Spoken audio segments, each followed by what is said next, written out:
Chapter 8, Mind, Body, Pain, Units. We have covered much of the relationship between the physical, the emotional, and the mental realms. We have established that we voluntarily choose to squeeze our muscles to prevent the activation of painful emotions. That is to say, figuratively, that we are pushing back against the intention that the emotion is trying to cause or express. We also established that emotions are governed by our thoughts. Let's introduce an abstract example for consideration so that we can see how this works. A betrayal. Someone you trust betrays you. It could be a friend, a lover, a family member. Someone whom you trusted very much and would never expect to betray you. If one lacks the intellectual strength to deal with this, then, possessed by mental confusion and overwhelm, one will have no means to escape this state. Remember, intellectual strength is an all-encompassing measure of such virtues as self-esteem, rationality, pride, independence, objectivity, and so on.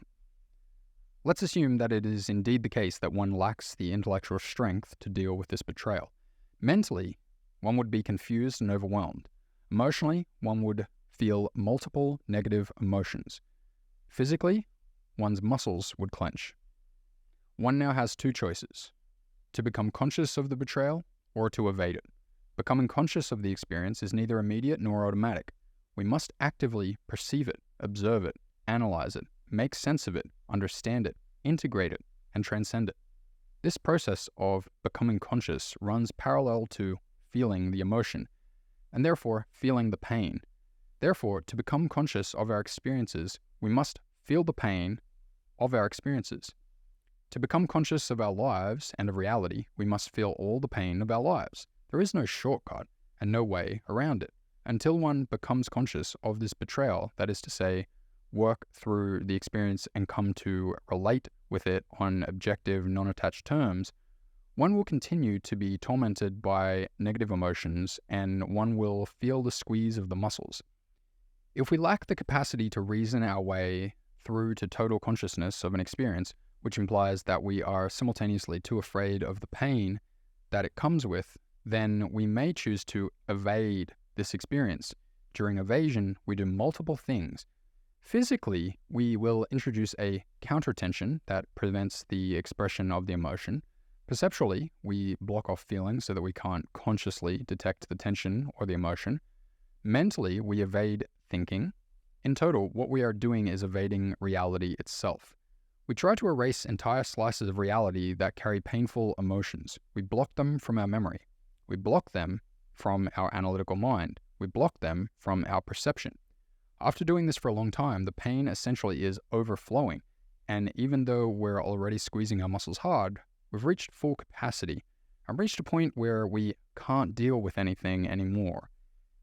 Different pains are constantly being triggered, causing us to describe ourselves as anxious, stressed, depressed, or having chronic guilt or regret.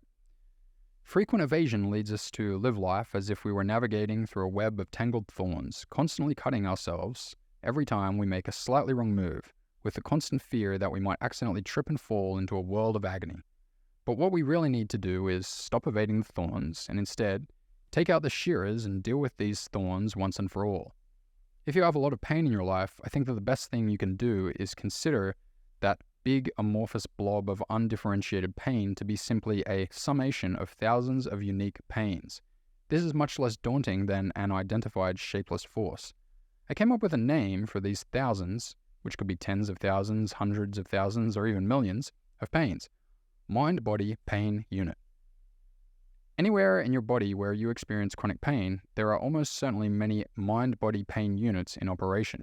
Each mind-body pain unit has the following features: a chronic muscular tension, a physical pain, a blocked emotion, a fear of that emotion, a corresponding moment in your past, a blocked thought, a blocked action, impaired perceptual ability, bound energy, blocked joy. To cure ourselves of chronic muscular pain or chronic emotional pain, however you look at it, it's really the same thing, we must identify all your mind-body pain units and become conscious of them.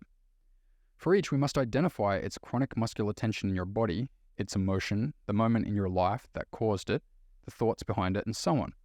Looking at mind-body pain units in this way is the process of introspection. It is asking, what do I feel and why do I feel it?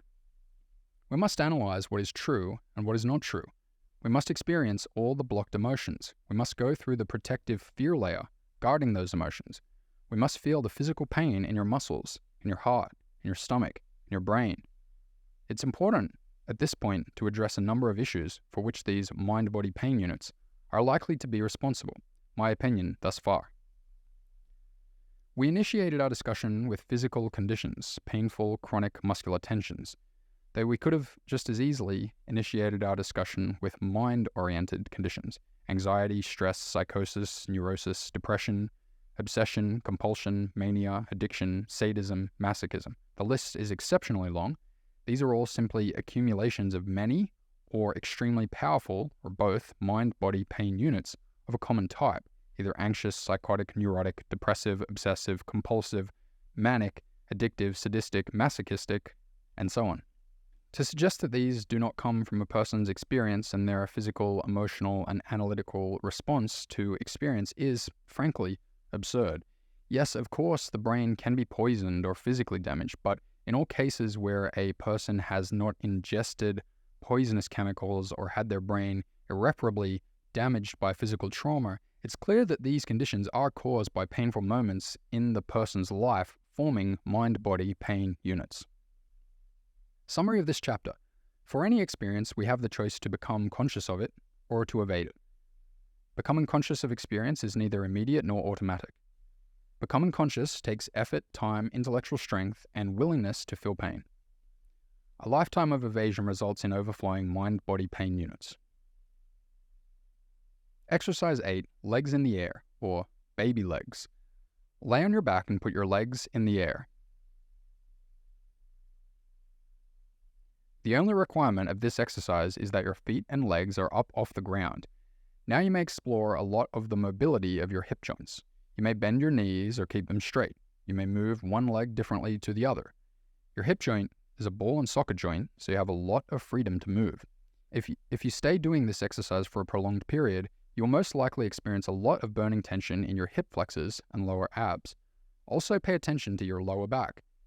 If your lower back is hurting, you should probably do something to make the exercise easier. Be aware that the intention here is not to strengthen the musculature.